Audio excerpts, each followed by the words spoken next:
You need help with props? You go. The wife is here. The wife is here. So anyway, Mary asked me to talk about, can I get a chair up here? Mary asked me to talk about the Hanukkah, actually.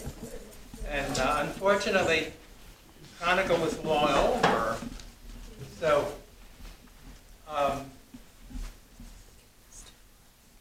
excuse me. Okay. So, she says, well, what's the next holiday?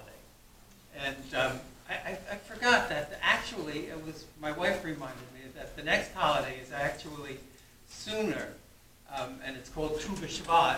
Tu B'Shvat is technically the New Year of Trees. It's on the 15th day of the month of Shvat. And I thought that Purim, which is the one I decided on, was coming sooner, but I forgot that it's a leap year. So Purim won't be until March. And the Jewish calendar is a lunar calendar. And every 2 or 3 years, we have a leap year. And unlike the civil leap year, you add 1 day. In the Hebrew calendar, we have to add an entire month. And this is because it's a lunar calendar. And we like to be in sync with the solar calendar because our people were agricultural. Contrasted with the Muslims, who also use a lunar calendar, and they don't have a leap month, not because they didn't think of it, but just because they didn't care. Because they were not agricultural, they were nomadic shepherds, and they didn't particularly care what month it was. It was in the desert and it was hot. It just didn't matter. So I can tell you another story about my Saudi. Anyway, someday that should be a talk. So Purim gets, we have to add an extra month, and the extra month is called Adar, and there's, so every year there's an Adar, but in a leap year there's Adar 1 and Adar 2. So any holiday or a birthday, for example, that happened in Adar gets pushed to Adar 2, which is the second one, so everything's a little bit later. So in Adar 1, we observe a little tiny Purim, but it's just a formality. So Purim comes later. Everything is going to come later, and people always complain that the holidays are going to be late, and that's the reason, because when it's a year of a leap year, everything gets pushed later. Fact is, the holidays are right on time. They just don't compare well with the solar calendar. At any rate,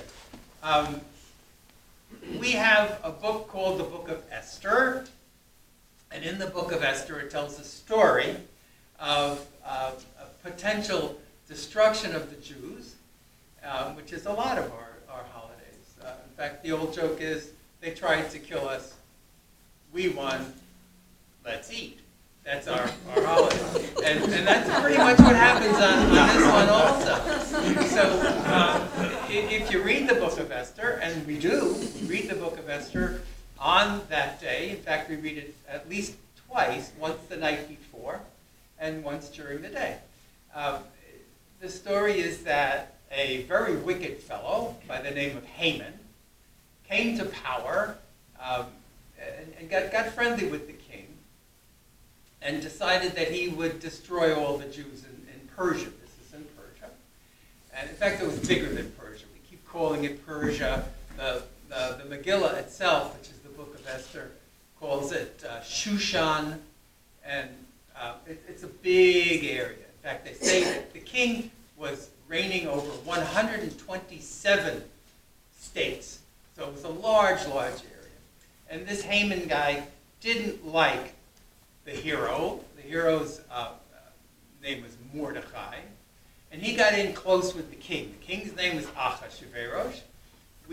By the way, these things are lost. They're from such a long time ago. We don't know what's true, what's story. But the scholars have reconstructed Achashverosh to be Xerxes or Artaxerxes II, or somewhere around there, one of these guys in history. But it really doesn't matter to us. So the book goes on that this fellow Haman decided that he would kill all the Jews. And he's like, when should I do it? So he had a little lottery. He put all the days of the year on little pieces of paper, lots, and he drew lots to decide what day, and it came out the 13th day of the month of Adar. Sorry, the 14th day. No, the 13th day. The 13th won the lottery. We celebrate on the 14th because on the 13th we're busy defending ourselves. On the 14th we got to celebrate. So we read the Book of Esther at night the night before, and during the day, sometime during the day on the next day. Men and women. Judaism has a funny thing with women. We have excused our women from any time-bound commandment. It is interpreted, by the way, by some people as saying, oh, those Jews, they don't think their women are very important. Well, we like to think that our women are very important. They're so important that they have so many responsibilities that they don't have time to hang out in the synagogue and do these commandments. However, this holiday applies equally to women and to men for two reasons. One, the decree of death was against everybody, men and women. Two, the true heroine of the story is not Mordecai, her uncle, but Esther. That's why it's called the Book of Esther. Esther became the queen. Esther became the queen because the king, who was, by the way, pretty much agreed upon, a stupid jerk, was having one of his parties. I mean, the more you read about this guy, he is a jerk. The fact that Haman, by the way, was able to sell him on killing all the Jews in about 10 minutes' time. So, okay, fine, here's the money, go ahead and do it. But anyway, he was having one of his big parties. His party lasted an entire year. It was a drunken brawl. And during the party, he got so drunk that he decided to ask his wife to come and dance and show off her charms in front of all the officers of the kingdom, completely naked. And she decided not to do it. Interestingly enough, the literature on everything that Jews do is so intense and so full of stories. There's a story for every single book of the Bible, and there's a story for everything. A book of stories, I should say. So there's a book of stories for Esther also. And they explain why did Vashti, the king's original wife, refuse to come and dance naked. Well, the story is she would have loved to dance naked. She probably did it all the time. However, somebody struck her with a skin disease. So she wasn't going to dance naked. So she got kicked out. And the reason is, by the way, the king, this is not even a story. This is actually in the Megillah. Megillah is the name of the book. Megillah Esther. Megillah is a Hebrew word that means to roll. For example, if you have a baby carriage, it's called an agalah. Megillah is a rolled up scroll. There are that many Megillot. There are 5 of them. The other ones would include Ruth and Lamentations and Song of Songs and Ecclesiastes. If I'm up to 5 yet, I don't know. So this is one of them. And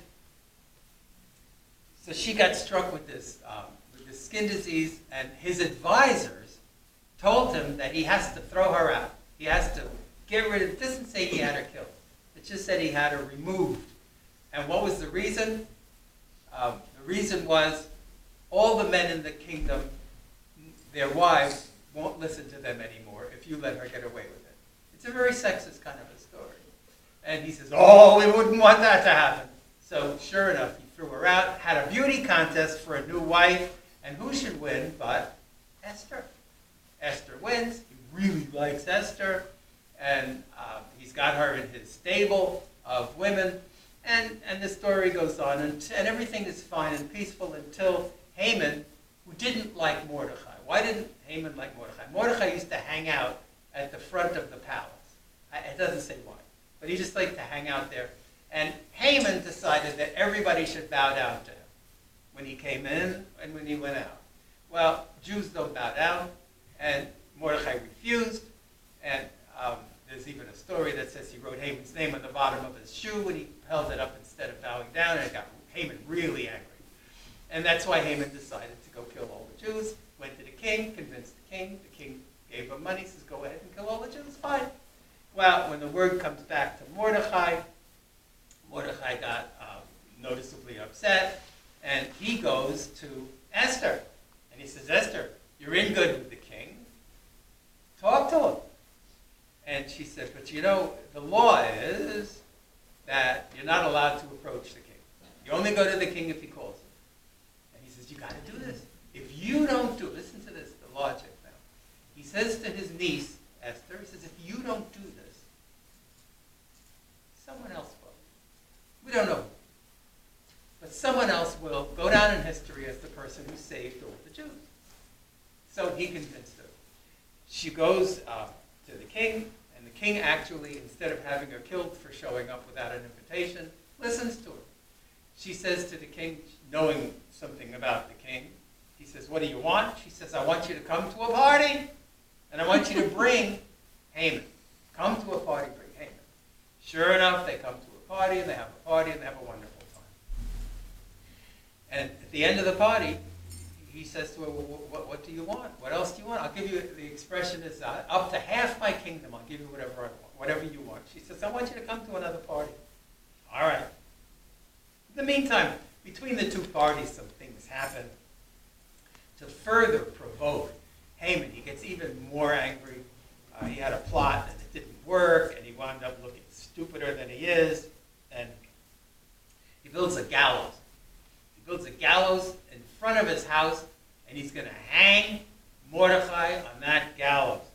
And sure enough, comes the second party, and you got to read the book because it's really funny. But Haman gets himself in an embarrassing situation. He falls on Esther's bed, and the king comes in and finds him, and it doesn't look good for Haman, and so on and so forth. She exposes his plan that he wants to kill all the Jews, including me, and the king gets all upset and says, well, let's do something about it. You can't reverse an order of the king, but you can write another order. The other order they wrote was that the Jews will be permitted to defend themselves. And sure enough, they did. That gallows was where Haman was hanged, along with his 10 sons, and the story ends rather happily. When we read the Book of Esther, we read it in public, and we use a special set of tunes.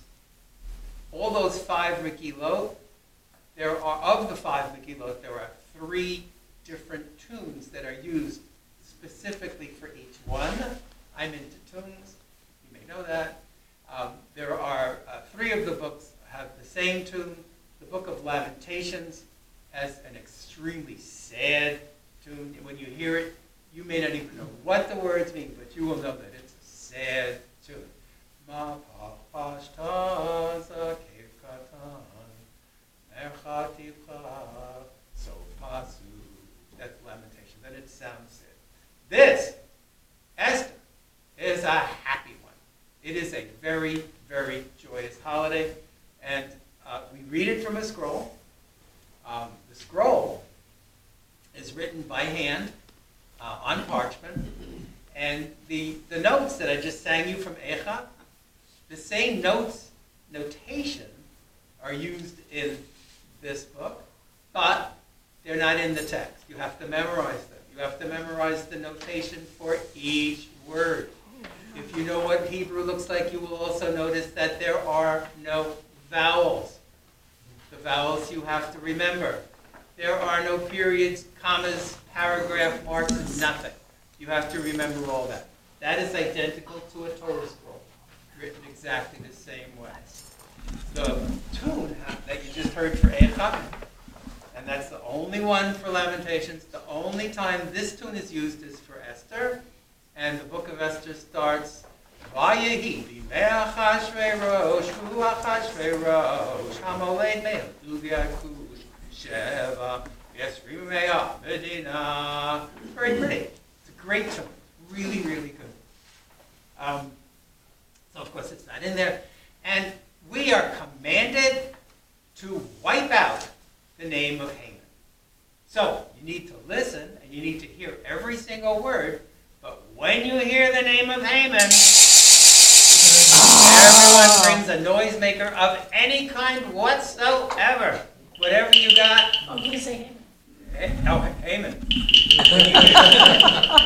You still have to, it's an odd thing, but you still have to hear the name, but you have to make noise to show that he's wiped out.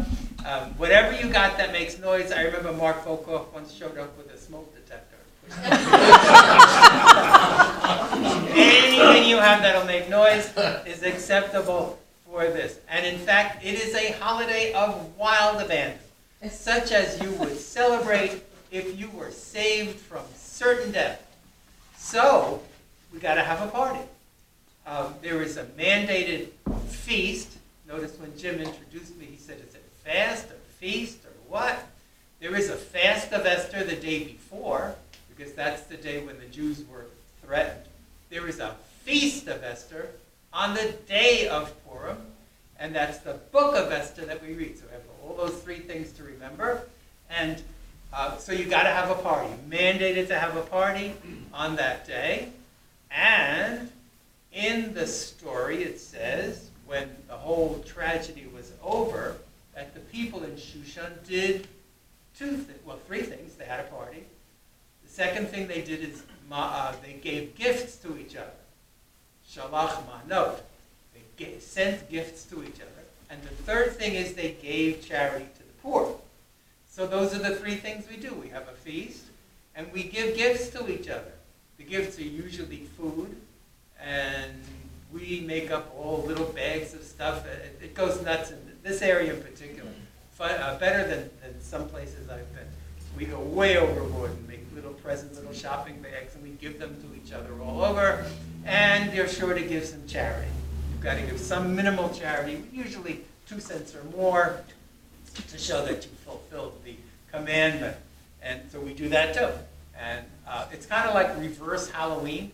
And Halloween, you send the kids door to door to ask for stuff. Here, and in Israel especially, you go door to door and bring people stuff. And that's what we do. We give gifts to each other.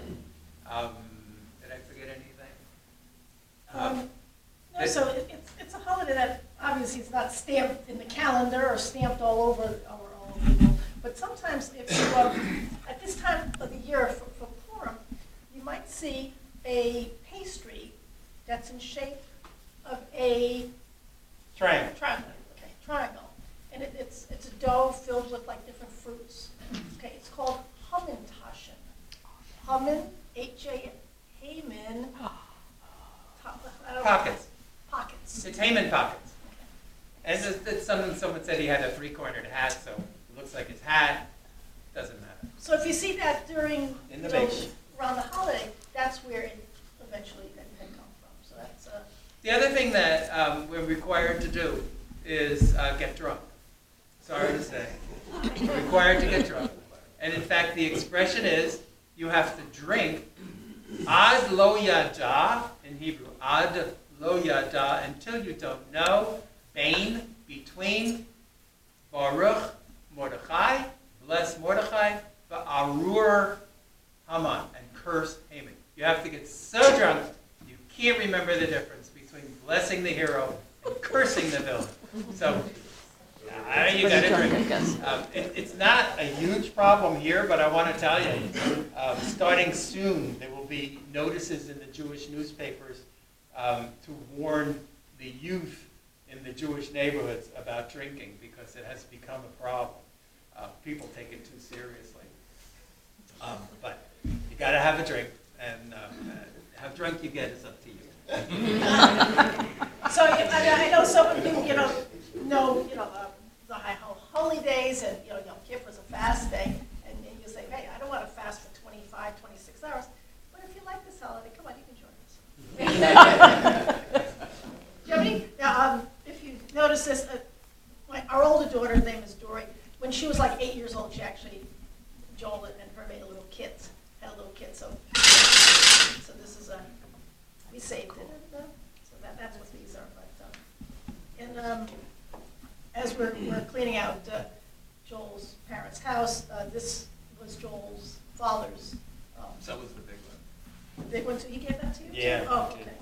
My father was born on Purim. Purim was his birthday. The Hebrew day. The Hebrew, yeah, we all have a Hebrew birthday and a civil birthday. And it varies back and forth. And in the year you were born, that day is your Hebrew birthday.